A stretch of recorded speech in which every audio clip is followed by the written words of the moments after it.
പത്തരമാറ്റിൽ ഇനി വരാനിരിക്കുന്ന നല്ല രസകരമായിട്ടുള്ള ഒരു സൂപ്പർ അടിപൊളി എപ്പിസോഡിൻ്റെ റിവ്യൂ ആണ് കേട്ടോ പറയുന്നത്. അങ്ങനെ ഒരു ദിവസം മുത്തശ്ശനെ പോലീസ് സ്റ്റേഷനിൽ നിന്നും വിളിക്കുകയാണ്. എന്താ സാറേ അത്യാവശ്യമായിട്ട് കാണണമെന്ന് പറഞ്ഞതെന്ന് ചോദിക്കുമ്പോൾ SI പറയുന്നുണ്ട്, അല്ല നിങ്ങളുടെ ഒരു കൊച്ചുമകളുണ്ടല്ലോ, ആ മരുമകളുടെ അച്ഛനെ ഇവിടെ ചെക്ക് കേസിൽ പിടിച്ചു വെച്ചിരിക്കുകയാണെന്ന് പറയുന്നുണ്ട് SI. അയ്യോ ആരെ, ഗോവിന്ദനെയൊന്ന് മുത്തശ്ശൻ ചോദിക്കുമ്പോൾ അല്ല അവരെയല്ല, ഏറ്റവും ഇളയ ചെറുമകനായ അനിയുടെ ഭാര്യയുടെ അച്ഛനെയെന്ന് പറയുന്നുണ്ട്. ആര്, വേണുവിനെയോ? അയാളെ എന്തിനാ പിടിച്ചു വച്ചിരിക്കുന്നത് എന്ന് ചോദിക്കുകയാണ്.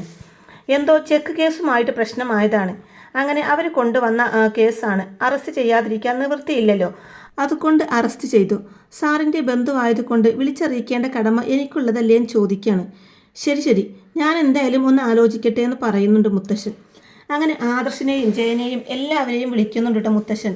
അനാമികയും അവിടെ ഉണ്ട് കേട്ടോ. അപ്പോൾ അനാമികയോട് ചോദിക്കുന്നുണ്ട്, അല്ല അനാമിക, കാര്യങ്ങളൊന്നും നീ അറിഞ്ഞില്ലേ എന്ന് ചോദിക്കുമ്പോൾ എന്താ മുത്തശ്ശ? അല്ല നിൻ്റെ അച്ഛനെ പോലീസ് പിടിച്ചു എന്ന്. അയ്യോ എൻ്റെ അച്ഛനെ പോലീസ് പിടിച്ചെന്നോ? എന്തിനേയും ചോദിക്കുമ്പോൾ അല്ല എന്തോ ഒരു ചെക്ക് കേസിൽ അറസ്റ്റ് ചെയ്തെന്നാണ് അറിഞ്ഞത്. ചെക്ക് കേസിലോ? എൻ്റെ അച്ഛനെയോ എന്നൊക്കെ ചോദിക്കുന്നുണ്ട് കേട്ടോ. അപ്പോഴേക്കും രേവതിയും വരുന്നുണ്ട് അങ്ങോട്ടേക്ക്. അയ്യോ എൻ്റെ വേണുവേട്ടന് എന്താ പറ്റിയതെന്ന് ചോദിക്കുകയാണ്. എന്നെ ഇപ്പോൾ SI വിളിച്ചിരുന്നു, ചെക്ക് കേസിൽ പെട്ട അയാൾ അകത്താണെന്നാണ് പറഞ്ഞത് എന്ന് പറയുന്നുണ്ട്. അയ്യോ ആരോ ചതിച്ചതാ, അല്ലെങ്കിൽ പിന്നെ ചെക്ക് കേസൊക്കെ ഞങ്ങൾക്ക് എങ്ങനെ വരാനാ? ഇഷ്ടം പോലെ സ്വത്തുണ്ടല്ലോ, എന്ത് കൊടുത്തിട്ടാണെങ്കിലും കേസ് ഒഴിവാക്കണം എന്നൊക്കെ പറയുന്നുണ്ട് കേട്ടോ. അപ്പോഴേക്കും മുത്തശ്ശൻ പറയുന്നുണ്ട്, ആദർശേ അനി ഇവരുടെ കൂടെ ചെല്ല്, എന്താന്ന് വെച്ചാൽ കാര്യങ്ങൾ തീരുമാനിക്കുമെന്ന് പറയുന്നുണ്ട്. അപ്പോഴേക്കും രേവതിയും അനാമികയും ഒന്ന് പേടിക്കുന്നുണ്ട് കേട്ടോ. സത്യങ്ങളൊക്കെ ഇവരറിയോന്ന് നല്ല പേടിയുണ്ട്. അങ്ങനെ ആദർശും അനിയും ഇവരെയും കൂട്ടി പോലീസ് സ്റ്റേഷനിലേക്ക് പോവാണ്. അവിടെ ചെല്ലുമ്പോഴേക്കും വേണുവിനെ അവിടെ കാണുന്നുണ്ട് കേട്ടോ. അപ്പോഴേക്കും പോലീസ് പറയുന്നുണ്ട്, FRI രജിസ്റ്റർ ചെയ്യാൻ പോവാ, അതല്ലെങ്കിൽ കേസ് തന്ന ആൾ തന്നെ കേസ് പിൻവലിക്കണമെന്ന് പറയുന്നുണ്ട്. അല്ല ആരാ കേസ് തന്നതെന്ന് ചോദിക്കുമ്പോൾ അങ്ങോട്ടേക്ക് വേണുവിൻ്റെ ഒരു പഴയ കാല സുഹൃത്താണ് കേട്ടോ വരുന്നത്.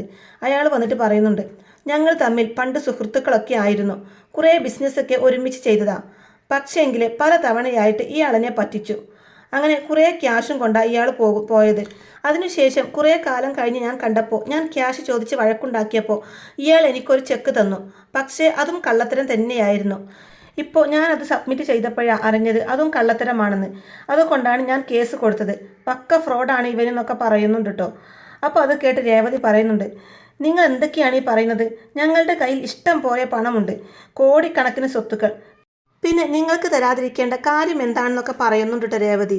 അപ്പോൾ അയാൾ ചോദിക്കുകയാണ്, അല്ല ഈ പ്രദീപിനെ നിങ്ങളൊക്കെ മറന്നു പോയോ എന്ന് ചോദിക്കുകയാണ്.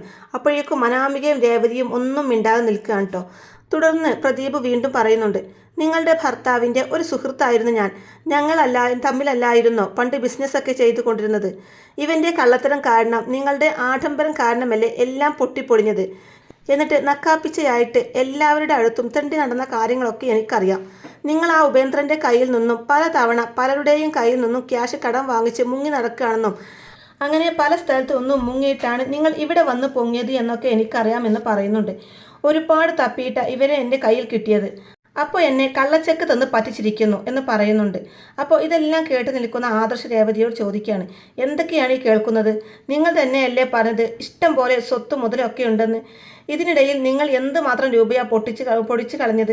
സ്വർണം മേടിച്ച് കൊണ്ടുവരുന്നു, കാറ് വാങ്ങിക്കുന്നു, എന്തൊക്കെയായിരുന്നു നിങ്ങളുടെ പ്രകടനം? സ്ഥലം മേടിക്കുന്നു, അപ്പോൾ അതെല്ലാം കള്ളങ്ങളാണോ എന്ന് ചോദിക്കുന്നുണ്ട് ആദർശ്. അയ്യോ അല്ല മോനെ, അങ്ങനെയൊന്നും അല്ല, ഇത് പണ്ടത്തെ എന്തോ വൈരാഗ്യം വെച്ച് ഇയാൾ വൈരാഗ്യം തീർക്കാൻ ഇപ്പോൾ വന്നിരിക്കുകയാണെന്ന് പറയുമ്പോൾ ഓഹോ അങ്ങനെയാണോ? ഞാൻ കേസ് പിൻവലിക്കണം ഓർത്താ വന്നത്, ഇനി ഞാൻ കേസ് പിൻവലിക്കുന്നില്ല എന്ന് പറയുമ്പോൾ അയ്യോ അങ്ങനെയൊന്നും പറയല്ലേ, കേസ് പിൻവലിക്കണം എന്ന് പറയുന്നുണ്ട്. അപ്പോൾ പ്രതിയെ പറയാണ്, ഞാനൊന്ന് ആലോചിക്കട്ടെ എന്താ വേണ്ടതെന്ന്, എനിക്ക് തരാനുള്ള ക്യാഷ് ഇപ്പോൾ തന്നെ തരണം എന്ന് പറയുന്നുണ്ട്. വേണു ആണെങ്കിൽ ഒന്നും മിണ്ടാതിരിക്കാൻ കേട്ടോ. അപ്പോൾ ആദർശ് പോയിട്ട് ചോദിക്കുന്നുണ്ട്, എന്താ അങ്കിളെ ഇതൊക്കെ സത്യമാണോ അങ്കിളെന്ന് ചോദിക്കുമ്പോൾ അപ്പോഴേക്കും ആദർശിനെ മാറ്റി നിർത്തിയിട്ട് വേണു പറയുന്നുണ്ട്, മോനെ അവൻ പറഞ്ഞതെല്ലാം കള്ളത്തരാ. പണ്ട് ഞങ്ങൾ തമ്മിൽ ബിസിനസ് നടത്തിയപ്പോൾ അവന് കുറേ ക്യാഷ് കൊടുക്കാനുണ്ടെന്ന് പറഞ്ഞില്ലേ, അതൊക്കെ അവൻ കൃത്രിമം കാണിച്ച് കൊണ്ടുപോയ ക്യാഷാ, അതൊക്കെ ഞാൻ കൊടുക്കണം മോനെ, അതുകൊണ്ടാണ് അവന് ഞാൻ കള്ളച്ചെക്ക് കൊടുത്തത് എന്നൊക്കെ പറയുന്നുണ്ട് കേട്ടോ. അപ്പോൾ അത് കേട്ട് ആദർശ് പറയാണ്, അത് തന്നെയാണല്ലോ അന്ന് അനിയുടെയും അനാമികയുടെയും കല്യാണ ദിവസം അങ്കിൾ എന്നോട് പറഞ്ഞത്, മറ്റുള്ളവർ വന്ന് ഇതുപോലെ ഭീഷണിപ്പെടുത്തിയപ്പോൾ. അതേ മോനെ, ഇവരെല്ലാവരും എൻ്റെ ബിസിനസ് പാർട്ട്നേഴ്സ് ആയിരുന്നു, എല്ലാവരും കൂടെ എന്നെ പറ്റിച്ചാ മോനെ എന്നൊക്കെ പറയുന്നുണ്ട് കേട്ടോ. അപ്പോൾ ആദർശ് പോലീസിനോട് പറയുന്നുണ്ട്, സർ ഇവർക്ക് എന്താ വേണ്ടതെന്ന് വെച്ചാൽ ഞാൻ ഒതുക്കി തീർത്തോളാം, സാറേ FIR രജിസ്റ്റർ ചെയ്യരുതെന്ന് പറയുമ്പോൾ അപ്പോൾ പ്രദീപ് പറയാണ്, എനിക്ക് എൻ്റെ പൈസ കിട്ടിയാൽ മതി, അത് ആര് തന്നാലും എനിക്കൊരു കുഴപ്പവുമില്ല, കേസ് പിൻവലിക്കാൻ ഞാൻ തയ്യാറാണെന്ന് പറയാണ്. എത്ര രൂപ തരാനുണ്ടെന്ന് ആദർശ് ചോദിക്കുമ്പോൾ എനിക്ക് 1 കോടി രൂപ തരാനുണ്ടെന്ന് പറയുന്നുണ്ട്. അപ്പോൾ അത് കേട്ടാണ് ചോദിക്കുകയാണ്, 1 കോടി രൂപയോന്ന്. അപ്പോഴേക്കും പ്രദീപ് പറയാണ്, അതെ 1 കോടി രൂപ, ഇതിൽ പലിശയൊന്നുമില്ല, എനിക്ക് തരാനുള്ള ക്യാഷ് മാത്രമാണത്, എന്നെ പറ്റിച്ച് ഇവൻ കൊണ്ടുപോയ ക്യാഷ്. അപ്പോൾ ആദർശ് പറയാണ്, നിങ്ങളുടെ അഡ്രസ്സും ഫോൺ നമ്പറും തന്നിട്ട് പൊക്കോളൂ, ക്യാഷ് നാളെ രാവിലെ നിങ്ങളുടെ വീട്ടിലെത്തിയിരിക്കുമെന്ന് പറയുന്നുണ്ട്. നിങ്ങളെ എനിക്ക് വിശ്വാസമാണ്, നിങ്ങൾ അനന്തപുരിയിലെ പയ്യന്മാരാണല്ലോ, ആ ഒരു ബന്ധം വെച്ചാ ഇവരെ ഞാൻ കണ്ടുപിടിച്ചത്. എന്തായാലും ഞാൻ മാത്രമല്ല സാറ്, പുറകെ ഓരോരുത്തരായി വരാനിരിക്കുന്നതേയുള്ളൂ. ഇവരുടെ കഥകളൊന്നും നിങ്ങൾക്കൊന്നും അറിയില്ല, ഇവരാരാണെന്നൊക്കെ നിങ്ങൾക്ക് അറിയില്ല. ഈ 3 എണ്ണം ഉഡായിപ്പിൻ്റെ ഉസ്താദുമാരാ, തട്ടിപ്പു വീരന്മാരാ. ഈ 3 പേരെയും നിങ്ങൾക്ക് മനസ്സിലാക്കാനിരിക്കുന്നതേയുള്ളൂ. എനിക്ക് എൻ്റെ ക്യാഷ് കിട്ടിയാൽ മതിയെന്നും പറഞ്ഞിട്ട് അയാൾ അഡ്രസ്സും ഫോൺ നമ്പറും ഒക്കെ എഴുതി ആദർശിനെ ഏൽപ്പിച്ചിട്ട് അവിടെ ഒന്നും പോവുകയാണ് കേട്ടോ. എന്നിട്ട് വേണുവിനോടായി പറയുന്നുണ്ട്, എടാ നീ ചെയ്ത കള്ളത്തരങ്ങൾക്കൊക്കെ നീ അനുഭവിക്കാൻ പോകുന്നതേയുള്ളൂ, അതിന് കൂട്ടുനിന്ന നിൻ്റെ മകളും നിൻ്റെ ഭാര്യയും എന്ന് പറഞ്ഞിട്ട് പ്രദീപ് അവിടെ ഒന്നും പോവുകയാണ് കേട്ടോ. അപ്പോഴേക്കും ആദർശ് പറയാണ്, എന്താ ഇതൊക്കെയെന്ന് ചോദിക്കുമ്പോൾ രേവതിയും വേണുവും പറയാണ്, എൻ്റെ പൊന്നു മോനെ, ഞങ്ങൾ നടത്തിയ ബിസിനസ്സൊക്കെ പൊട്ടിപ്പൊളിഞ്ഞു, അതിനൊക്കെ കാരണക്കാരൻ എൻ്റെ പാർട്ട്നേഴ്സാണ്. വിറ്റ് വരുമാനത്തിൻ്റെ 3/4% അവന്മാർ കൊണ്ടുപോയി, പലതും അടിച്ചു മാറ്റി.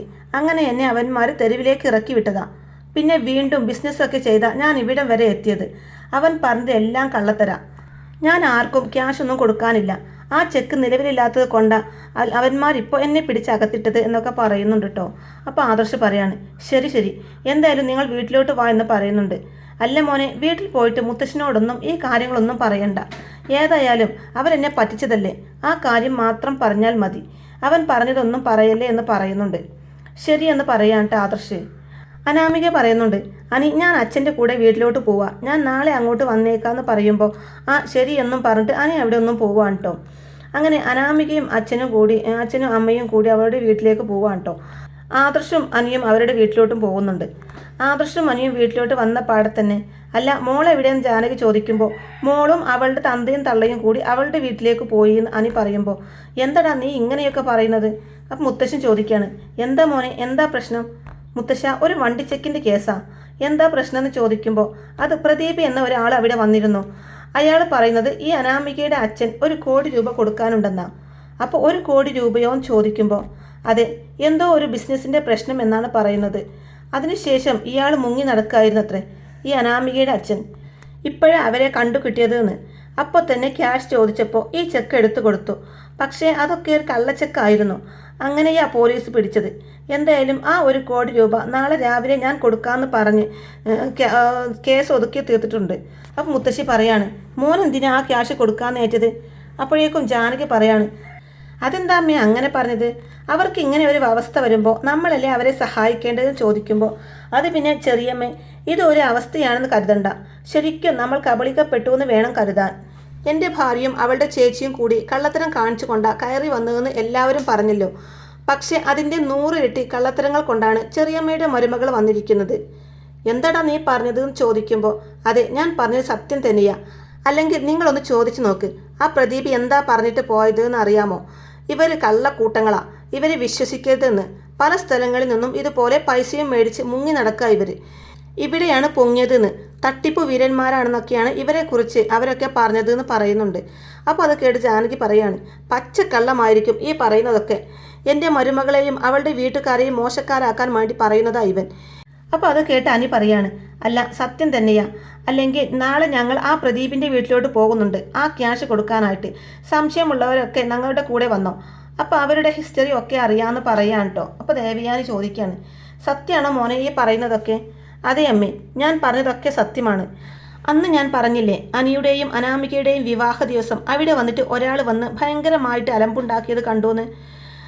അയാൾ അന്ന് പറഞ്ഞതും ഇതുപോലെ ക്യാഷിൻ്റെ കേസാണ്. അന്നും ഈ വേണു അങ്കിൾ പറഞ്ഞത് ബിസിനസ് തകർച്ചയിൽ അയാൾ പറ്റിച്ചു പോയി, അയാൾ ക്യാഷും കൊണ്ടുപോയി, ആ പൈസ കൊടുക്കേണ്ടതില്ല എന്നൊക്കെയാണ് അയാൾ പറഞ്ഞത്. പക്ഷേ അതൊന്നും എനിക്ക് വിശ്വാസമായില്ല. ഇപ്പോൾ ഈ പ്രദീപ് വന്ന് പൈസ ചോദിച്ചപ്പോഴും പറഞ്ഞത് ഇയാളും ബിസിനസ് പൊളിഞ്ഞപ്പോൾ പൈസ പറ്റിച്ചിട്ട് പോയതാണെന്നാ, എല്ലാവരെയും പറ്റിച്ചു എന്നാ. ശരിക്കും വേണുവാണ് ബിസിനസ് എല്ലാവരെയും പറ്റിച്ചത് എന്നാണ് അവർ പറയുന്നത്. അങ്ങനെ ആ പൈസയുമായിട്ട് ഇവർ മുങ്ങിയതാണെന്നാണ് പറയപ്പെടുന്നത്. ഇവർ അവർക്ക് മാത്രമല്ല പലർക്കും ക്യാഷ് കൊടുക്കാനുണ്ടെന്നും ഇനി ക്യൂ ആയിട്ട് ഓരോരുത്തർ വരും എന്നാ പറഞ്ഞതെന്നൊക്കെ പറയുന്നുണ്ട് കേട്ടോ. അപ്പം മുത്തശ്ശൻ പറയാണ്, ആദ്യം മുതലേ എനിക്ക് എന്തൊക്കെയോ സംശയങ്ങൾ തോന്നിയിരുന്നതാ. അപ്പോഴേക്കും നവ്യം പറയുന്നുണ്ട്, കണ്ടോ മുത്തശ്ശ, ഞാൻ അന്നേ പറഞ്ഞില്ലേ, അന്ന് ആ സ്വർണം അടിച്ചു മാറ്റിപ്പോയത് അവളും അവളുടെ അച്ഛനും അമ്മയും തന്നെയാ. ആ സ്വർണം മുഴുവനും കൊണ്ടേ വിറ്റു കാണും, എന്നിട്ട് കടക്കാർക്ക് കൊടുക്കാനുള്ളത് കൊടുത്തു കാണും. അന്നേ എനിക്ക് മനസ്സിലായതാ ഇവളുമാര് ഫ്രോഡാണെന്ന്. അപ്പോൾ ജാനകി പറയുന്നുണ്ട്, ദേ നവ്യെ, അനാവശ്യം പറയരുത്. നിന്നെ പോലെ ദരിദ്രവാസി കുടുംബം ഒന്നുമല്ല അനാമിക മോളുടേത്. വലിയ തറവാട്ടുകാരാണെന്നൊക്കെ ജാനകി പറയുമ്പോൾ നവ്യ ചോദിക്കുകയാണ്, എന്തെങ്കിലും തെളിവുണ്ടോ ചെറിയമ്മ നിങ്ങളുടെ കയ്യിൽ? അവരെവിടുന്ന് വന്ന് കയറിയോ, എവിടെയാണ് ജനിച്ചു വളർന്നതെന്നോ എന്തെങ്കിലും ചെറിയമ്മക്ക് അറിയോ? ഇപ്പോഴുള്ള ആ പത്രാസും പ്രതാപവും ഈ വീടും അത് മാത്രമല്ലേ നിങ്ങൾക്ക് അറിയുള്ളൂ, അല്ലാതെ വേറെ ഒന്നും അറിയില്ലല്ലോ. അപ്പോഴേക്കും അനി പറയാണ്, അതെ, ഏട്ടത്തി പറഞ്ഞത് ശരി തന്നെയാണ്. അന്ന് എനിക്കൊരു കാർ മേടിച്ച് തന്നിരുന്നല്ലോ. ഇപ്പോൾ ആ കാർ എവിടെ? അവളുടെ വീട്ടിൽ ആ കാറില്ല. അവളുടെ അച്ഛൻ നടക്കുന്ന കാറ് മാത്രമേ ഇപ്പോൾ ഉള്ളൂ. അതും അയാളുടേതാണെന്ന് ആർക്കറിയാം? ഇതിപ്പോൾ എല്ലാവരും കൂടി എന്തൊക്കെയോ തട്ടിപ്പ് നടത്തുന്നുണ്ട്. ഞാൻ അവരുടെ വീട്ടിൽ ചെന്ന സമയത്ത് തന്നെ പലരും പല സമയത്തായിട്ട് വിളിക്കുന്നത് കേട്ടു. പലരും വീട്ടിലേക്ക് വരുമ്പോൾ അവളുടെ അച്ഛൻ അവരെ എല്ലാവരെയും ഒഴിവാക്കി വിടുന്നതും കണ്ടു. എന്തൊക്കെയോ സംശയങ്ങൾ എനിക്കും തോന്നിയിട്ടുണ്ട് എന്ന് പറയുന്നുണ്ട് അനിയും. അപ്പോൾ ജാനകി പറയാണ്, ഇല്ല, ആരും ഇതൊന്നും വിശ്വസിക്കേണ്ട. ഇതൊക്കെ ഇപ്പോൾ ആദർശവും അനിയും കൂടി ചേർന്ന് പറയുന്നതാണ്. അനിക്ക് പിന്നെ ഇഷ്ടം ആ നന്ദുവിനെയാണല്ലോ. അവളെ കിട്ടാൻ വേണ്ടി അവൻ എന്ത് കള്ളത്തരം വേണമെങ്കിലും പറയും, അതെനിക്ക് ഉറപ്പാ. അദ്ദേഹത്തിൻ്റെ ബിസിനസ്സിൽ ആരെങ്കിലും ചതിച്ചു കാണും. അദ്ദേഹം പറഞ്ഞതൊക്കെ ശരിയാ. അവരൊക്കെ എത്ര ക്യാഷുള്ള കൂട്ടരാ, എന്നിട്ട് അവരെക്കുറിച്ച് ഇങ്ങനെയൊക്കെ പറഞ്ഞത്. അങ്ങനെയൊക്കെ പറഞ്ഞ് ജാനകി ഒന്നും വിശ്വസിക്കുന്നില്ല കേട്ടോ. അപ്പോൾ മുത്തശ്ശൻ പറയാണ്, മോനെ, എന്തായാലും എനിക്കറിയായിരുന്നു അവരുടെ ജീവിതം ഇങ്ങനെയൊക്കെ ആയിത്തീരുമെന്ന്. എന്തായാലും ഇത് എവിടെ വരെ പോവാൻ നമുക്ക് നോക്കാം. അപ്പോൾ ദേവയാനി പറയുന്നുണ്ട്, എന്തായാലും പൂർണ്ണമായിട്ടും അറിയാതെ ആരും ഒന്നും പറയുന്നത് വിശ്വസിക്കാൻ പാടില്ല ആദർശ്. സത്യം എന്താണെന്ന് നമുക്കറിയില്ലല്ലോ. ഒരാൾ അങ്ങനെ പറഞ്ഞു എന്ന് കരുതി പൂർണ്ണമായിട്ടും അങ്ങനെ വിശ്വസിക്കാൻ പറ്റുമോ എന്നൊക്കെ ചോദിക്കുന്നുണ്ട് കേട്ടോ. അപ്പോൾ ആദർശ് പറയാണ്, ശരിക്കും അവരെക്കുറിച്ച് അന്വേഷിച്ചാൽ ഇതൊക്കെ വെളിച്ചത്ത് വരും. പിന്നെ നമ്മൾ അന്വേഷിച്ചൊന്നുമില്ല. ഇവർ തമ്മിൽ ഇഷ്ടത്തിലാണെന്ന് അറിഞ്ഞപ്പോൾ എല്ലാവരും വിവാഹത്തിന് സമ്മതിച്ചു. അത്രയേ ഉള്ളൂ കാര്യം. അതാ ഇപ്പോൾ തെറ്റായി പോയതെന്നും പറഞ്ഞിട്ട് ആദർശ അകത്തേക്ക് കയറി പോവാൻ കേട്ടോ. അപ്പോൾ ഇങ്ങനെയൊക്കെയുള്ള നല്ല അടിപൊളി ത്രില്ലിംഗ് ആയിട്ടുള്ള നല്ല രസകരമായിട്ടുള്ള എപ്പിസോഡുകളൊക്കെയാണ് കേട്ടോ ഇനി പത്തരമാറ്റിൽ വരാനിരിക്കുന്നത്. അപ്പോൾ ഈ റിവ്യൂ ഇഷ്ടമായിട്ടുണ്ടെന്നുണ്ടെങ്കിൽ വീഡിയോ ലൈക്ക് ചെയ്യാനും ചാനൽ കൂടി ഒന്ന് സബ്സ്ക്രൈബ് ചെയ്ത് സപ്പോർട്ട് ചെയ്യാനും മറക്കല്ലേ ഫ്രണ്ട്സ്. Thank you.